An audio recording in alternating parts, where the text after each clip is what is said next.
tudo bem? Vamos entrar agora num assunto novo, né?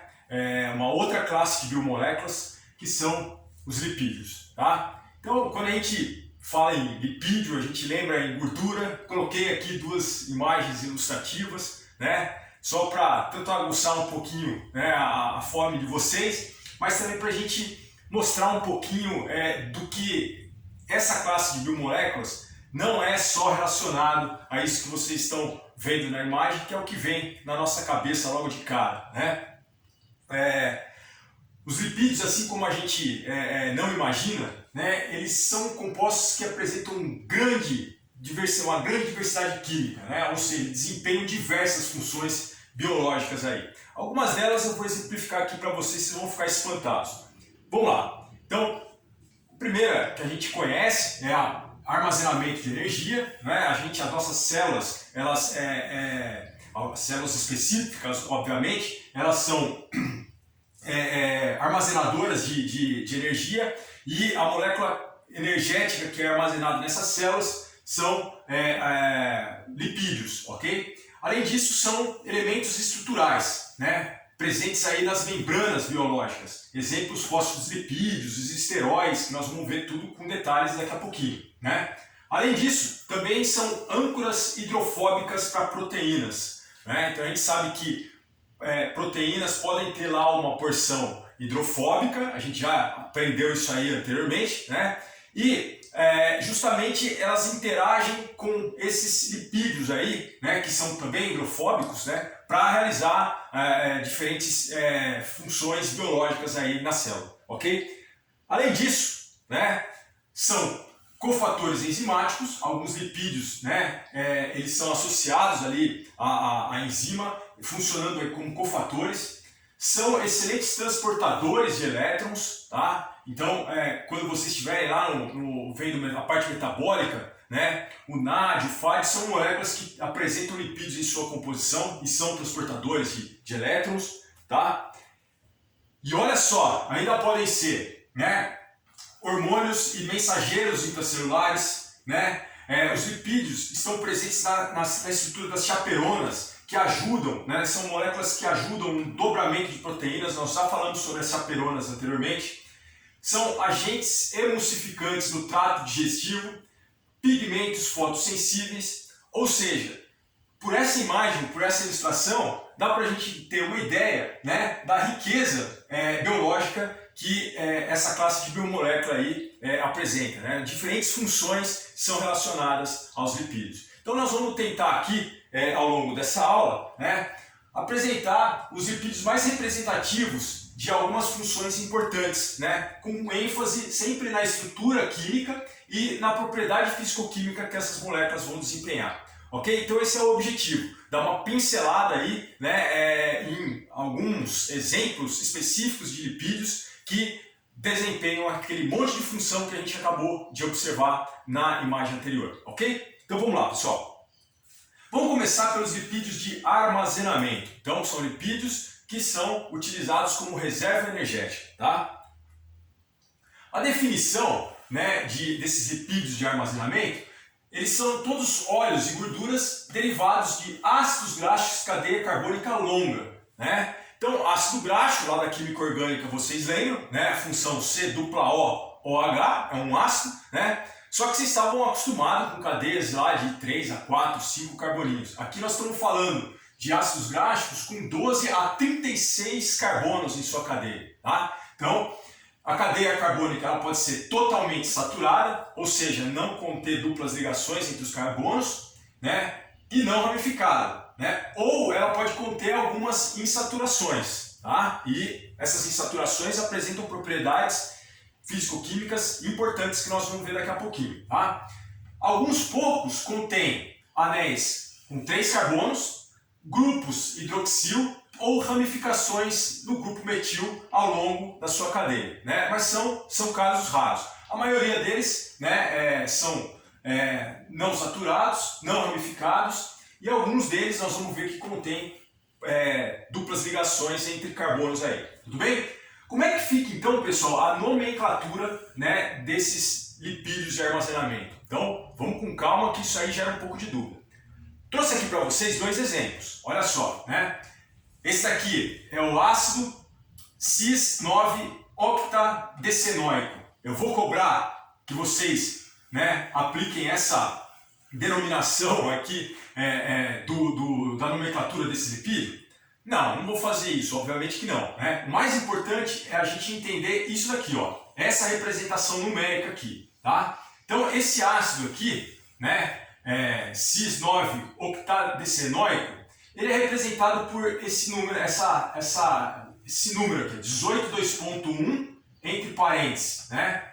Tem um delta aqui, um triangulinho, elevado a 9. O que isso significa? Né? Significa que eu tenho um ácido graxo, né? Sempre um ácido graxo, está aqui a função, C-OH, né? Com 18 carbonos. Ó, o carbono da função é sempre o carbono 1, 2, 3, 4, 5, 6, 7, 8, 9, 10, 11, 12, 13, 14, 15, 16, 17, 18 carbonos. Perfeito? Tá? E esse 2,1 aqui significa que ele tem uma insaturação, tá certo? Aonde? Lá no carbono 9, né? Então, ó, esse triangulinho elevado a 9 mostra em qual carbono que está essa insaturação. E é justamente isso que a gente está vendo aqui, tá? E essa insaturação está numa posição cis. Poderia estar numa posição trans também, que eu já vou mostrar para vocês, tá? Então, o que é importante vocês guardarem é essa denominação aqui, tudo bem? Aqui embaixo agora, pessoal, olha só, né? Esse aqui é o ácido eicosapentaenoico, né? Eu não vou cobrar que vocês lembrem o nome desse ácido, mas é importante, olha só, a denominação que a gente acabou de explicar. Olha que interessante, 22,5 entre parênteses, né? Delta 5, 8, 11, 14, 17. O que isso significa? Que eu tenho um ácido graxo com 20 carbonos, tá certo? E lá no carbono 5, 8, 11, 14 e 17, eu tenho as insaturações. E olha que legal, pessoal. Esse aqui é um exemplo de um ácido graxo, né, conhecido como ômega 3. Tá?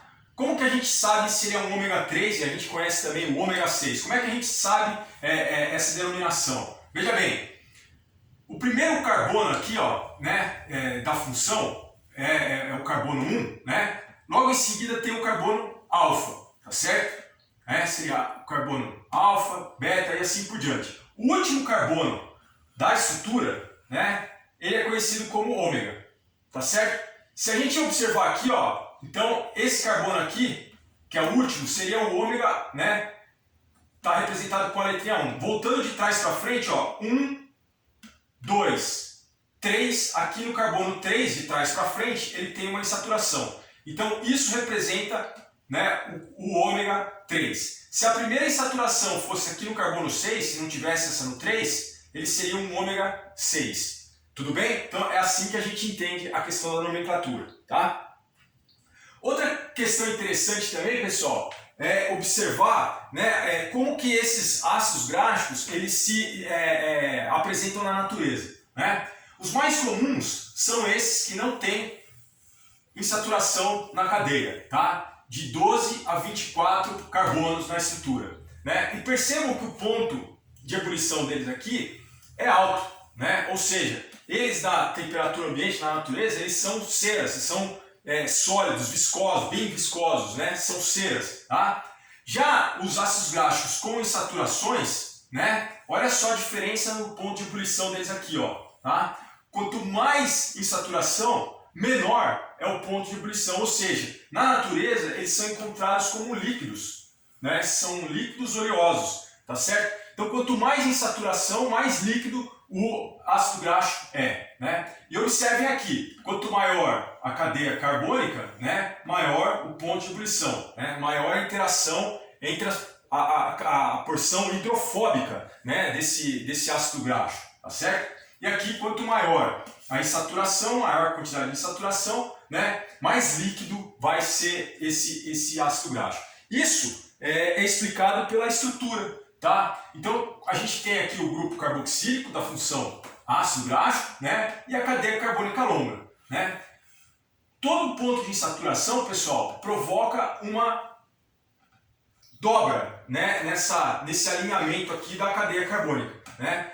Pode ser uma dobra do tipo cis ou trans, né? Mas vai provocar aqui uma dobra, tá? E isso desfavorece ou desestabiliza essa interação aqui, ó, na porção hidrofóbica do ácido, tá? Das moléculas de ácidos graxos, tá? Então, por isso que ácidos graxos com cadeias insaturadas, eles têm menor interação entre a porção hidrofóbica da molécula, tá? Portanto, eles vão ser líquidos, né, na temperatura ambiente aí, tá certo? Já quando os ácidos graxos são saturados, né, a interação é otimizada e eles se apresentam como ceras, né, na temperatura ambiente. Tudo bem? Então ficou clara essa parte da definição, né, e do comportamento dessas duplas ligações aí na cadeia carbônica. Então vamos lá, vamos seguir, tá? Correlação clínica, né? O farmacêutico gosta dessa questão de correlação clínica. Por que o tal do ômega é tão importante? Tá? Pessoal, tanto o ômega 6 quanto o ômega 3, eles são muito importantes. Tá? E a proporção que eles devem estar no nosso organismo é da ordem de 2:1 a 5:1, ou seja, 2 de ômega 6 para 1 de ômega 3, ou 5 de ômega 6 para 1 de ômega 3. Né? Segundo recomendações de órgãos de saúde, como por exemplo a Alemanha e a Suécia. Já o órgão de saúde dos Estados Unidos recomenda a faixa de 5:1 a 10:1, tá certo? Então veja que já existe uma divergência nessa questão, né?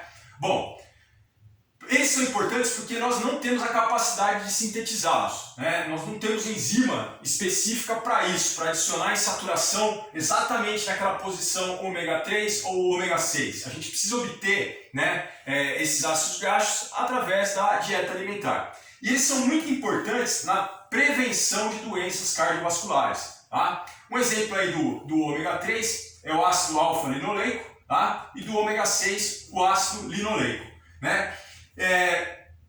Tá bem pequenininho aqui o texto, né, para vocês aí enxergarem aqui na filmagem, né, mas depois vocês leiam aí a importância da questão no slide que eu vou mandar para vocês em PDF. Na realidade, né, essa proporção ela é importante porque as enzimas necessárias para produzir, né, o que a gente chama do EPA, né, e do DHA, que são lipídios importantes, né, no combate a doenças cardiovasculares, eles têm que ser muito bem ajustados, tá certo? Então por isso que a enzima que produz esses ácidos importantes aqui que a gente necessita para prevenção de doenças cardiovasculares é a mesma enzima, então elas vão ficar competindo entre o ômega 3 e o ômega 6. A enzima tem maior afinidade pelo ômega 3, né? Mas o ômega 6 também é importante num determinado passo do processo, tá? Então por isso que essa proporção ela tem que estar sempre muito bem regulada no nosso organismo, tá? O grande problema, pessoal, é que é isso aqui, ó. Na dieta da maioria dos americanos foi feita uma pesquisa, a proporção média é de 10:1 a 30:1, ou seja, muito superior, quase 3 vezes acima, né, do que é recomendado. Né? Um povo que tem uma dieta muito rica em lipídios e isso não é legal, tá? Isso é legal. Lipídio é importante desde que seja tudo escalonadinho, bonitinho, ok? Bom, por enquanto é isso aí. Vamos dar um passo para frente aí para continuar com esse assunto dos ácidos graxos, ok?